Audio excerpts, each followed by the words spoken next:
name is Finn, and today I'm going to be interviewing Wigwam VR for my immersion project to do with Boneworks. So, Wigwam, my first question is, how can you define immersion? I think immersion is being truly lost in something that isn't reality. So like, something that is so good that you get lost in it yourself and you forget about reality temporarily. Especially with VR, I think VR is a way you can escape just real life. I mean, that's the whole kind of point in it. And I think Boneworks does that very well.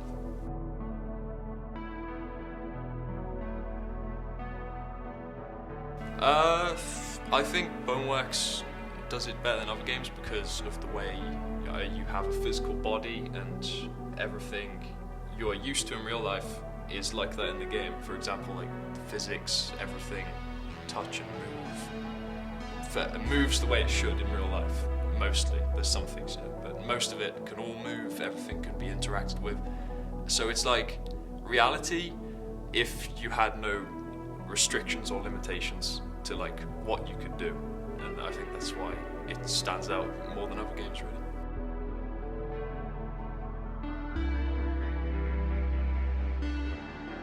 I think it allows the player to be more natural. Like the person can use their body to their advantage, like in ways you might in real life. Like you know that you have legs, you know that you have arms, so you can, let's say, push something with your elbow, or like headbutt someone. You know, you can do stuff like that.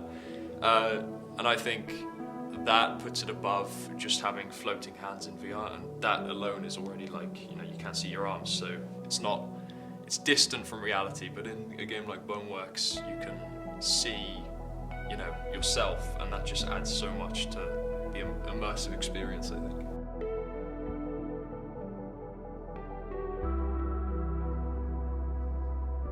I'd say it did, yeah.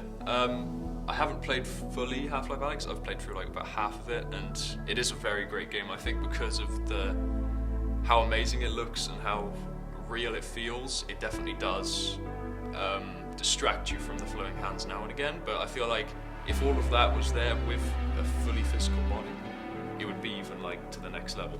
Yeah. I think VR should definitely always kind of stay in the direction of a full body at this point, because that's what a human is used to, and I think that's what adds to immersion a lot.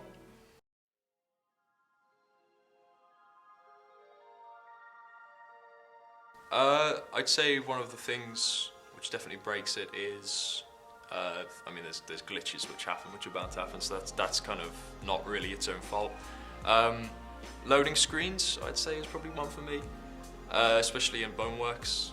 Well, the loading screens aren't bad because it makes sense in the universe and stuff, but it's like that moment where you just have to stand in a black void and just wait. It's like you've gone from being in a world to, you know, just waiting.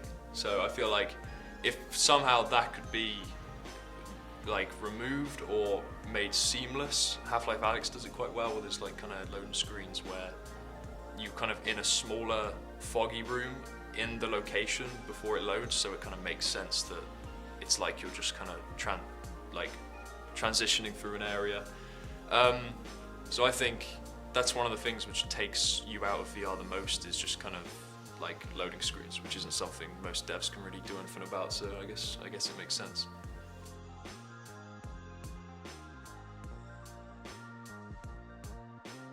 I think for me it's just the universe as a whole, like the city you're in, all of it exists and all of it lives even when you're not there. So like you can see different parts of it that you can't even access.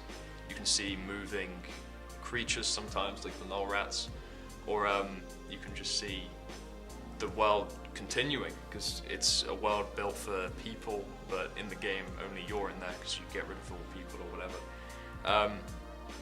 I just think that's one thing I really love in video games as a whole, is like having a world that exists that doesn't need the player to be there. It's not like a series of levels, it's instead a world you explore, basically.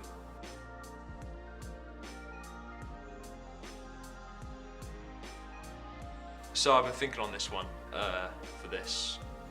One thing I forgot to think about for a while was how Boneworks doesn't really have an answer. Like, you can play through the levels and there's puzzles that you come across. There isn't a right way to beat them, and that was said by like the devs themselves. So you can approach a puzzle. If you want to, you can completely skip past it because you're not cheating.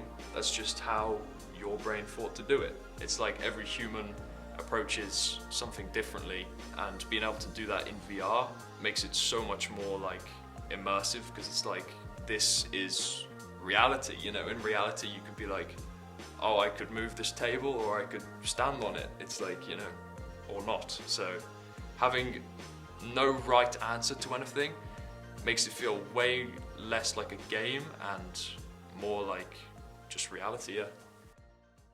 I think that is all of my questions, and I would like to thank you so much for being on my interview today. No problem. It's been a pleasure. Thank you so much.